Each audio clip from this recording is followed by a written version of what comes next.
You Can Change the World, the Christopher Approach by James Keller. We are continuing first line Christophers. Is this program 3 of chapter 15? If the missionary vision can spark the evil to action on a worldwide scale never witnessed before, it can be utilized with far greater effect for Christ-like work, since that spark was intended by the Creator not for evil, but for good. And so the spark being loose or lux, for those disposed to hit for the big world in the name of Christ, as he intended they should, the Christopher idea can be a help. Christopher means Christ bearer. It is nothing new. It is as old as the hills. It merely applies to the heart of America the same simple approach used by a missioner in bringing Christ into a pagan city in China. Now, before the 1967 change, the Catholic Church had a position to call all monotheists pagan. And if you weren't Christian, you were a pagan.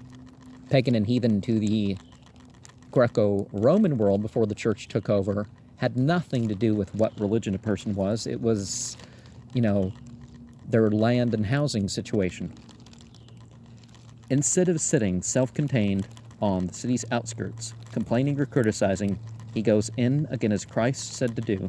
Even if he is alone, makes no apparent progress, perhaps, is persecuted and even imprisoned. Nevertheless, he is there.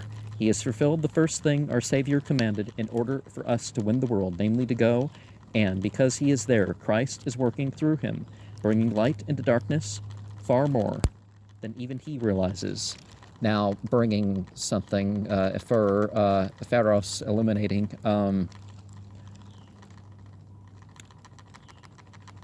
In the Zoroastrian sense, the savior figures are not deities, but they're heroes that have set examples.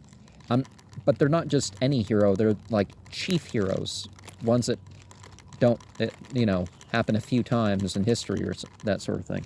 Or perhaps like the Avatar idea, or the Nabi idea, that they embody the message that needs to be embodied that has been lost. The problem of the good pagan. To first-line Christophers, more than to any others, there should be a ringing challenge in this missionary perspective and purpose. If enough show a particular initiative in bringing the truth of Christ to the 100 million of our people who, like sheep without a shepherd, are reached by practically no one in his name. Well, America's just barely made it to the point where they're mostly not Christian. So it seems a really silly thing to say when 90-something% of the people were Christian. They can help save our country from a deadly paganism into which the majority of our citizens are retreating step by step. Now, actual paganism means that everybody has enough land to grow a garden to feed their family. That doesn't sound too deadly to me. And if enough make it there, business to go into the mainstream of our life and restore to it the basic spiritual concepts upon which America was founded, there is high hope that they can do much to save from disaster not alone the United States, but the world as well. This paganism, which more and more defies this life and rejects the hereafter. Yeah, that's a poor definition of the word, especially if you're going to just use it for everybody who's not Christian. Is well described by Rosalind Murray in her excellent book, The Good Pagan's Failure. She puts her finger on the roots of most of the confusion and tragedy that wrecks our present-day world. It is not communism, the National Socialist German Worker Party, which was a bunch of Christians, and Hitler said he doesn't, he didn't want people to expect that he would tolerate criticism of Christianity, although criticism of the unscientific beliefs, he allowed that. Our fascists, they are only symptoms, however terrible, of a more serious malady.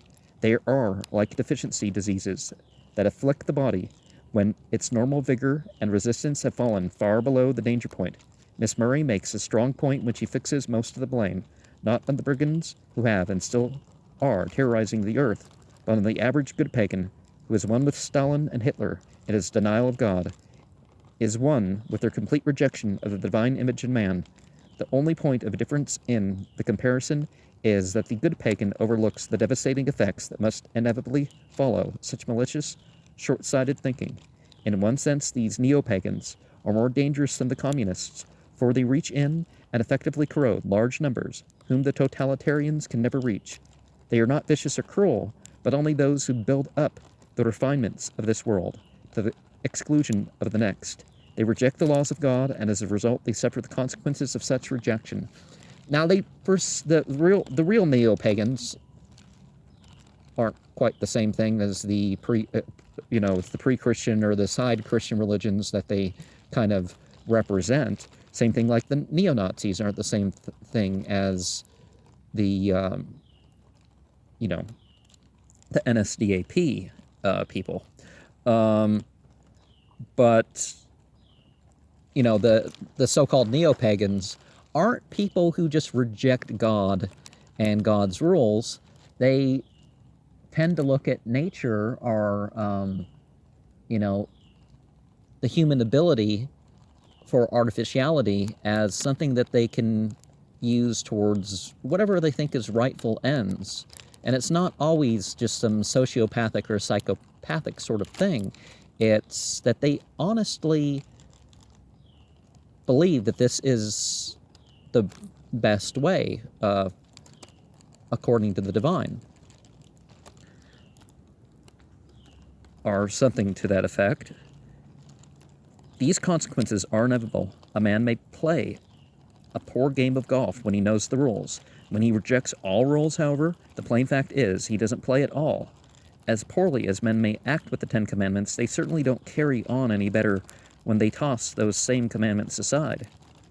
Warnings of this trend toward paganism and materialism have been increasing on all sides. Archbishop Robert E. Lucy of San Antonio, Texas, pointed out this danger when he recently stated, "It took us 20 centuries to build a none too strong Western civilization. We may see most of it destroyed in our own time. Communists take their religion seriously. Many Christians do not. The missionaries of communism work feverishly to teach their heresies. Easygoing Christians who are called to be apostles of truth, justice, and love still indulge in the luxury of apathy, lethargy, complacence, stupid pride." Well, how do you distinguish stupid pride from smart pride? Race hatred, and economic injustice. Meanwhile, millions of Christians are going into slavery worse than death. Rabbi Samuel Thurman echoed the same thought not long ago when he told the Central Conference of American Rabbis in Kansas City, which were against the Zionism movement, but we're talking the year where they found Israel, so there was a lot of changes at that point. But the changes sort of came from the top because the ruling families and those that can qualify as ruling families, being mostly labeled as Jewish, they took on this Zionism idea. Man's all-encompassing and all-embracing enterprise seems to impose man's design on the universe. Now, of course, I'm not saying that they're all Jewish families. They're just somehow ended up being mostly Jewish families. 50 years from now, a great-grandson will conclude that the rabbis of today had very little to say or do about God and altogether too much to say and do about the world. The ears of our own people are deaf to the voice of prophecy. They are much more attuned to the sirens of economic demands and material comforts. The spiritual has been supplanted by the secular. Speaking on the modern church, one Protestant called this same idea to his co-religionist attention in the following words: "It has long forgotten its true business, the production of holiness. Holiness is not consolation, moral uplift, or social reform, and the business of religion is to give men eternity and to give themselves to eternity, that so by this resort to the center, they may integrate their whole existence. In similar vein, Dr. Charles C. Morrison, editor of the Christian Century, a well-known Protestant magazine, pointed out the membership of Protestant churches has only a vague idea of what Christianity really is. Protestantism in our time has not been generating a great faith of its own. We have been losing our religion to secularism. The result is that both the general community and the church membership are religiously illiterate. Evidence of this new paganism in our youth. So obviously, paganism is sort of a catch-all slur, right? Which I'm, wouldn't advocate using like that. This paganism is not confined to adults either. Like the totalitarians many parents have eliminated or allowed to be eliminated from the training of youth, all thought of God and the supernatural. Well, why can't they make that available at home? Learning isn't generally, it's not supposed to be mainly the school. Religion isn't supposed to be mainly the church. With the result that their children have instilled in their minds the idea that this life is the beginning and end of everything. Two astounding sets of statistics confirm this fact. One concerns Germany, the other deals with the United States. The first set of figures is contained in the Protestant Weekly, Der Sonntag of Dresden, which recently published the results of an inquiry it made among schoolchildren to determine the effects upon them of the de-Christianizing program that took place under the NSDAP. Effects which may well be felt for generations to come. 700 children aged 9 to 12 were asked a simple question: who was Jesus Christ? Only 7% of the children living in big cities and 1% of those living in suburbs were able to answer. Of the 7%, only 2% have been told about the divine Savior by their mothers. Only 13 among 163 children knew the meaning of Easter. Well, Easter technically isn't a biblical holiday. The King James Version of the Bible, I think, was the first one to mention, to call Passover Easter, but it's not the same thing. Of 179 city youngsters asked if they prayed daily, only 8 replied in the affirmative.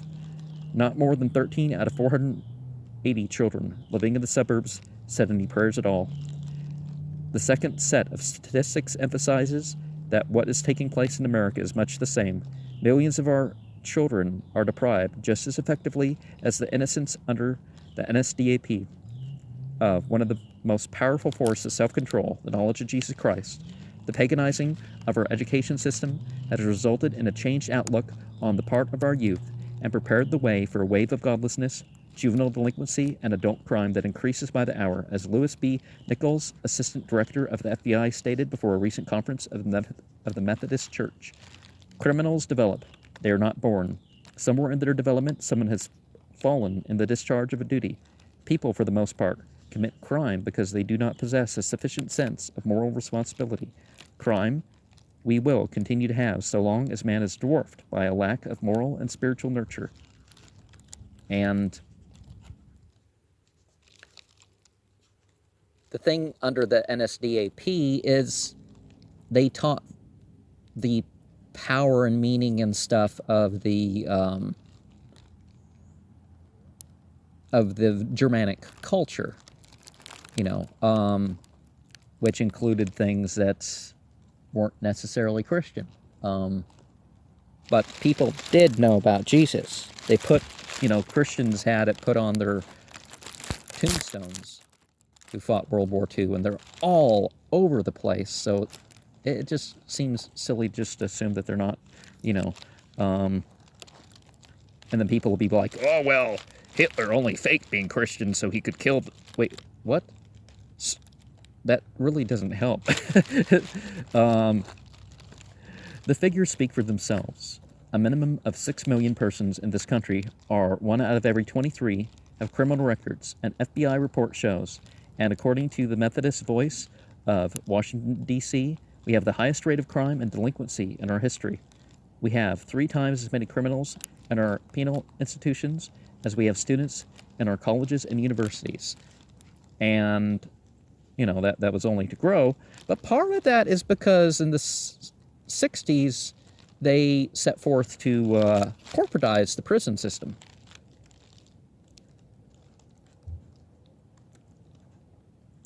More prostitutes under 18 were arrested last year than in any previous year. 11 out of 12 of our young people do not attend any church. 2 million of our young men and women are infected annually with social diseases until it has become our public enemy number one. During the war, 1 million babies were born out of wedlock. 60,000 of these babies were born to young women under 14 years of age. I'm not, it does say girls, but I don't think it's appropriate to call everybody under 30 boys and girls. If you can produce children and it's not, some sort of medical condition or something, you're a man or a woman. That's it. We have 1 murder every 40 minutes, 60 suicides every day, and 1 major crime committed every 22 seconds. In some places, divorces equal marriage. Again, all sorts of stuff that's going to get worse, right? The price of neglect. Neglect any situation is... to neglect this situation any longer is to invite disaster.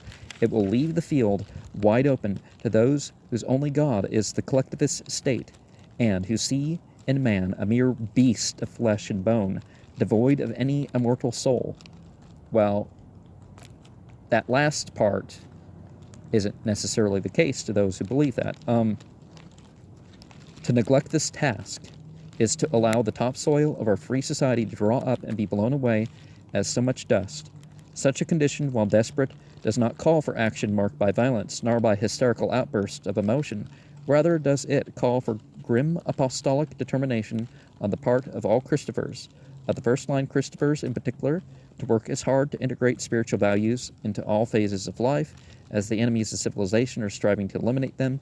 This positive note, when stressed by the late Pope Pius the 11th, when he said, "We cherish the firm hope that the fanaticism with which the sons of darkness work day and night at their materialistic and atheistic propaganda will at least serve the holy purpose of stimulating the sons of light to a like and even greater zeal for the honor of the divine majesty.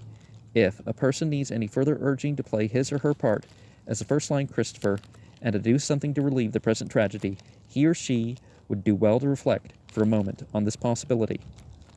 More than a small portion of the world confusion may be done to the fact that people like themselves, who have been given so much spiritually, still hesitate to share even a little of that treasure with those who have nothing at all. That little multiplied many times over by others who, like you, hold back, may make all the difference between spiritual life and death for countless millions.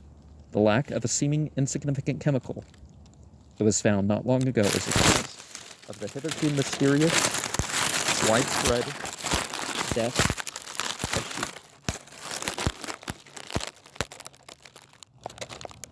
Oh, if I'm going to edit that, okay.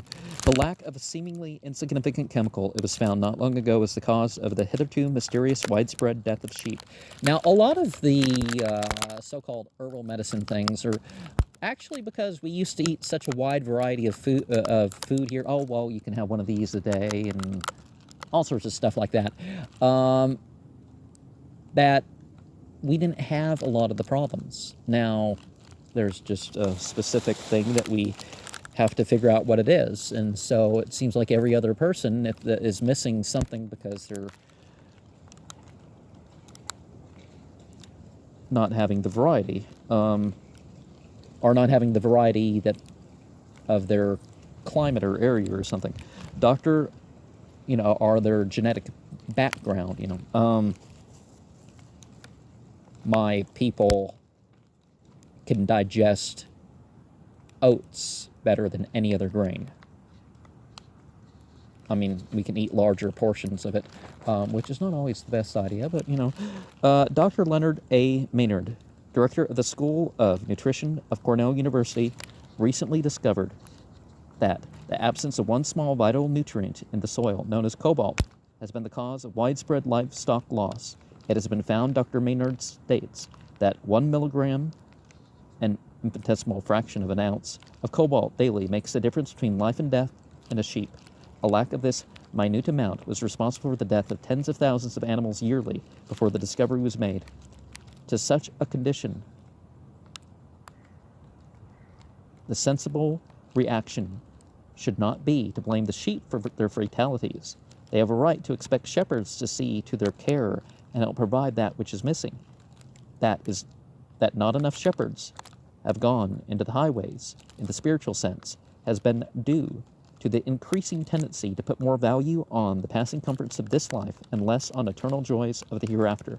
Those who have scourged the earth have had one objective in common: the defiant rejection of a personal God and of a future life. Well, we would say that God, if God is omnipotent and omnipresent and omniscient, isn't per se a personal God, but can react upon all the creations individually.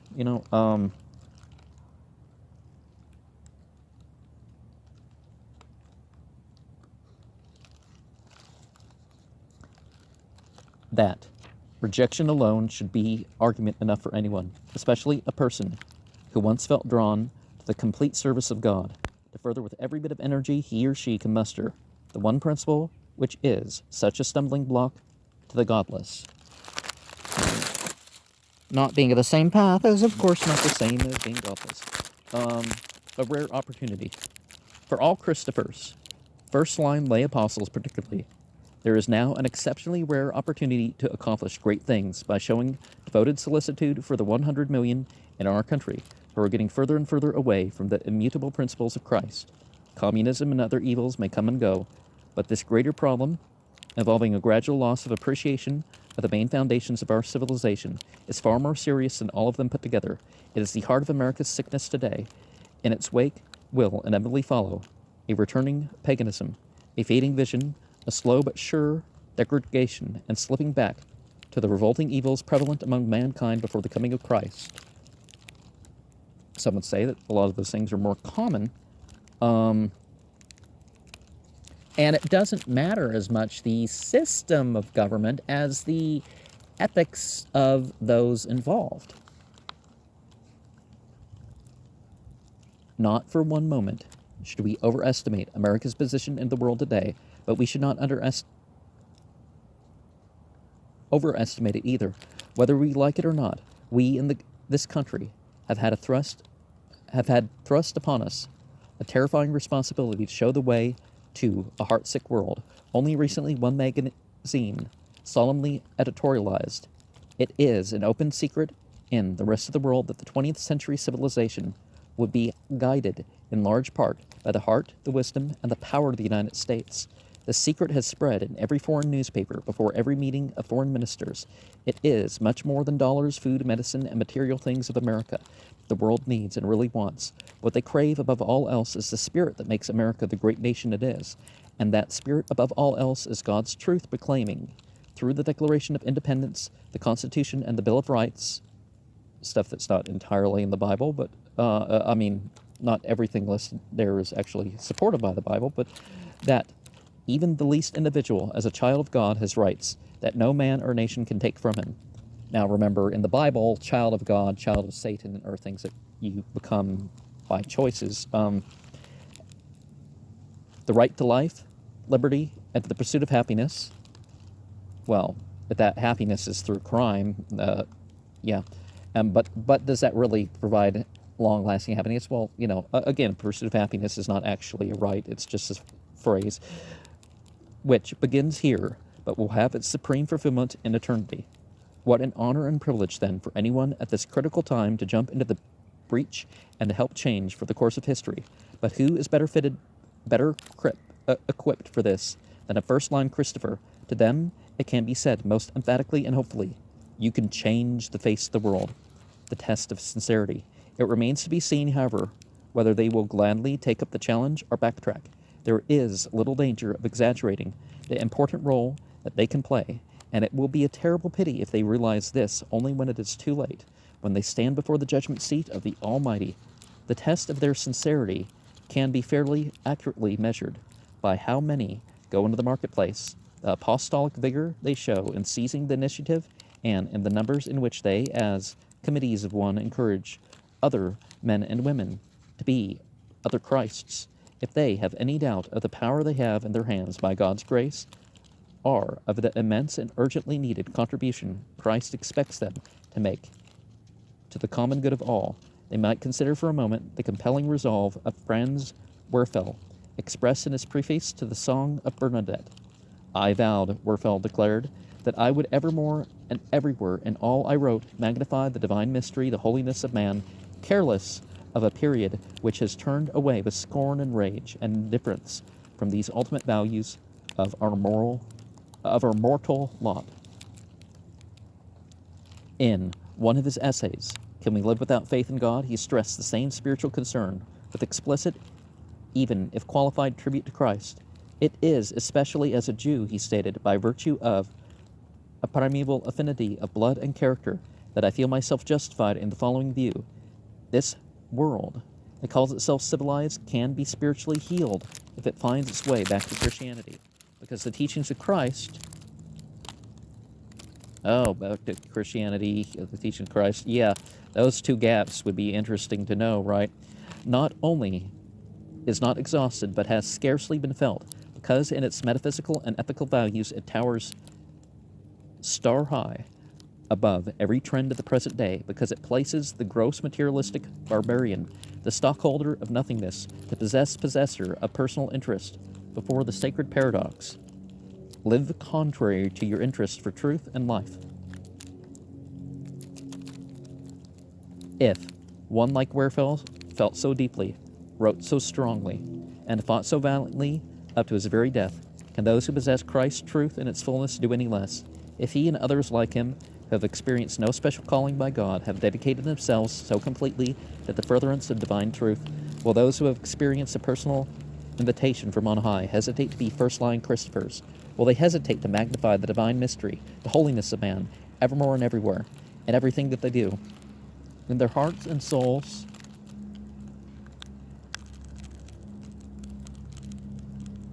if their hearts and souls are filled with faith in God, I hope for the future and love of humanity that they will seek out any post which they can fit.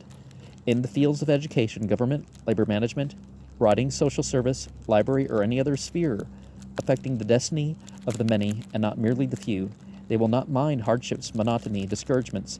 They will deliberately take a low-paying job if it is one of great missionary possibilities. They will find a certain joy in carrying a cross as they grow in love of people and the desire to help them all reach their eternal destiny. They will not count the cost of wear and tear on themselves. In fact, they will more and more see the wisdom of taking things a bit hard in this life and waiting for the rest in heaven, a world to win. Across the desk of a leading communist in New York is stretched in large letters this challenging inscription, a world to win. It is a constant reminder to him and all who come to see him that there is nothing local or limited about the communist goal. No matter how insignificantly placed they may be, their missionary aim is not 2 blocks or their own little environment. It is the world. Every move they make is a move to reach for all mankind. Because of their global vision, they become 10 times as effective in whatever area they find themselves. Where did the communists get this broad-gauged vision? Why, it is when they take a job.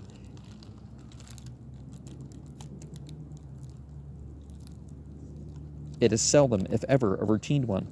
Why is it nearly always a creative post that touches the lives of the multitude, not merely the few? Why is it that every true communist displays such a driving purpose, enterprise, and direction? Why is he willing to put up with endless delays, hard work, inconvenience, misunderstanding, boredom, setbacks, suffering, and even defeat in his extraordinary allegiance to his cause? In the answer to these questions there are many factors, but outranking them all, believe it or not, is the broad vision and daring of Christ, in which they have been thoroughly indoctrinated, while at the same time schooled to reject his truth. Those who would recapture that daring of Christ and accept his truth, those who would be other Christs, especially first-line Christophers, yet can take the play away from the godless. Fired by the missionary spirit God has implanted in them, they can reach for the world as far as they are able. They can seek, whenever and wherever possible, jobs where they can bring into action, on a full-time basis, their personal, individual power for the general good. They can influence the many, not merely the few. They can show the way as lay apostles in bringing the world back to Christ. And one of the interesting things that I have that I saw, and I'll wait, and if it's there again, um,